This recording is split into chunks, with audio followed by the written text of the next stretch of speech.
Si votre recherche se fait non pas à partir d'un auteur, mais à partir d'un problème ou bien d'un thème, je ne sais pas, l'État, l'amitié, la justice, le bonheur, tout ce qu'on veut, nous avons choisi la liberté, eh bien, vous pouvez utiliser exactement les mêmes moyens.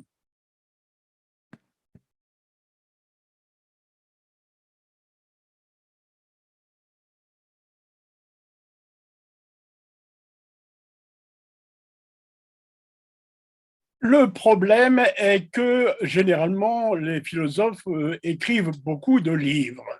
Donc déjà, il faut choisir l'un d'entre eux pour commencer. Et un même livre a souvent plusieurs éditions. Quelle édition choisir? Et évidemment, tout cela a un coût. Mais le plus gênant, le plus grave, c'est que ces œuvres originales sont généralement difficiles à lire parce que les philosophes utilisent un langage philosophique qui est souvent assez différent du langage ordinaire.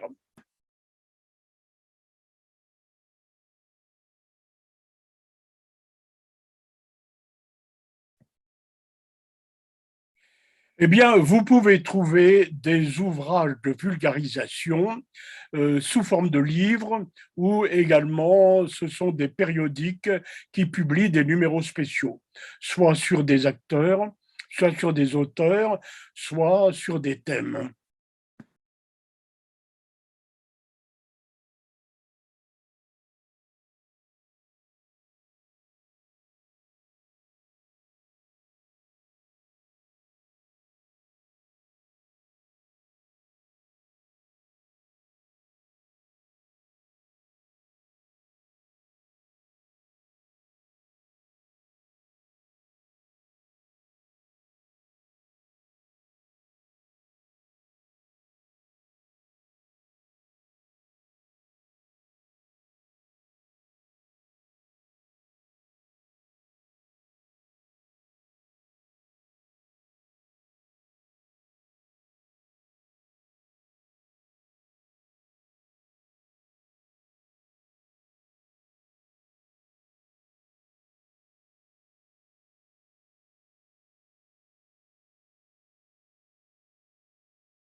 Par exemple, sur le site de l'Institut Copé, vous trouverez l'intégralité de la démocratie en Amérique et ailleurs aussi, hein, avec la possibilité de télécharger.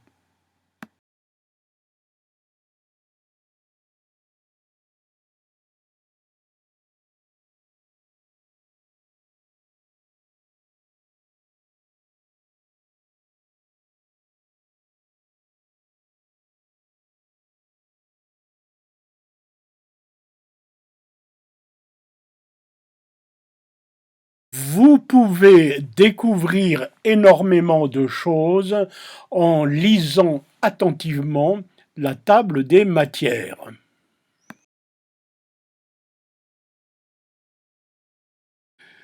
Voyons l'intérêt, à vrai dire immense, que cela représente.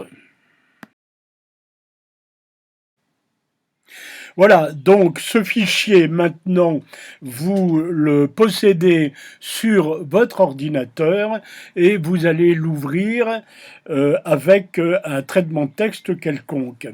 Ayant repéré dans la table des matières un chapitre qui vous intéresse, eh bien vous y allez et à un autre éventuellement distant et vous vous baladez et vous relisez autant de fois que vous voulez le fichier.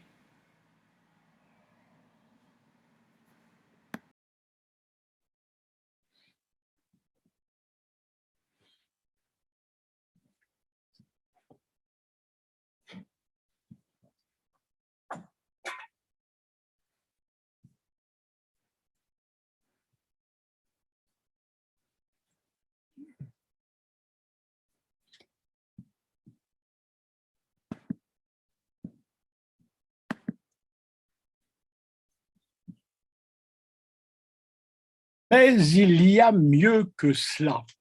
Il y a la fonction recherche que vous pouvez utiliser. Dans tous les traitements de texte ou les logiciels d'exploration, moi j'utilise Aperçu, eh bien vous avez cette fonction de recherche, c'est-à-dire que vous avez un rectangle dans lequel vous entrez un mot clé et le logiciel va rechercher dans tout le fichier, même s'il fait 600 pages, les fois où ce mot apparaît. J'ai fait cette recherche avec liberté.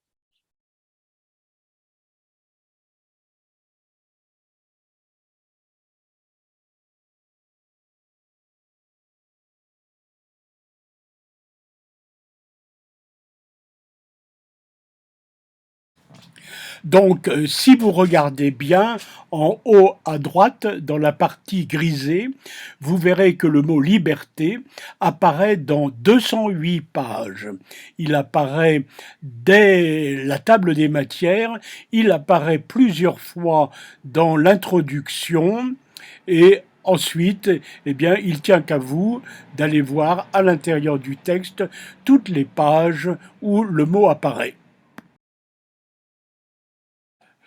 Donc, vous vous apercevrez que Tocqueville parle un peu partout de la liberté, qu'il associe d'ailleurs à l'égalité.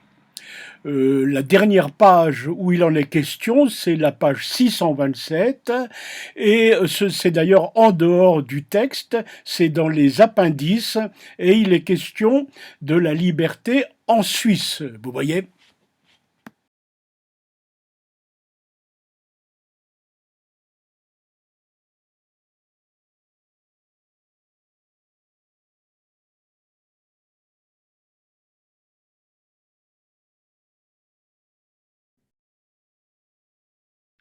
Donc, vous avez la possibilité par ce moyen d'approfondir réellement la pensée de Tocqueville et surtout de vous approprier l'œuvre et de vous forger votre propre opinion.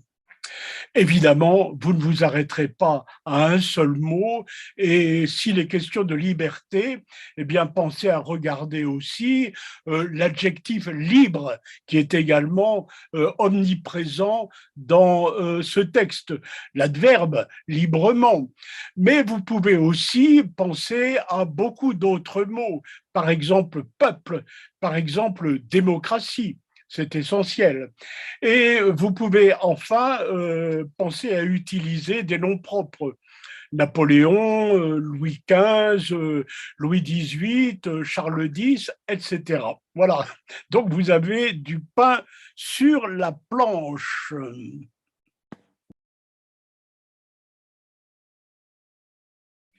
Nous allons regarder ensemble quelques pages où figure le mot liberté. Mais nous n'irons pas très loin parce que ça nous prendrait beaucoup trop de temps. Et avant de faire ça, je voudrais que nous lisions ensemble les toutes dernières pages de la démocratie en Amérique parce que c'est sa conclusion et c'est plus qu'intéressant de s'en souvenir.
Voilà, nous en resterons là. Idéalement, eh bien, il faudrait lire d'autres auteurs de la même époque, notamment Benjamin Constant, notamment Chateaubriand, mais il faut aussi savoir se limiter. En tout cas, en philo, c'est comme à la chasse et à la pêche, il y a toujours quelque chose à prendre et il faut également savoir se limiter. Eh bien, il me reste à vous remercier et je pense que probablement nous nous retrouverons à la rentrée de 2022-2023. Passez un bon été.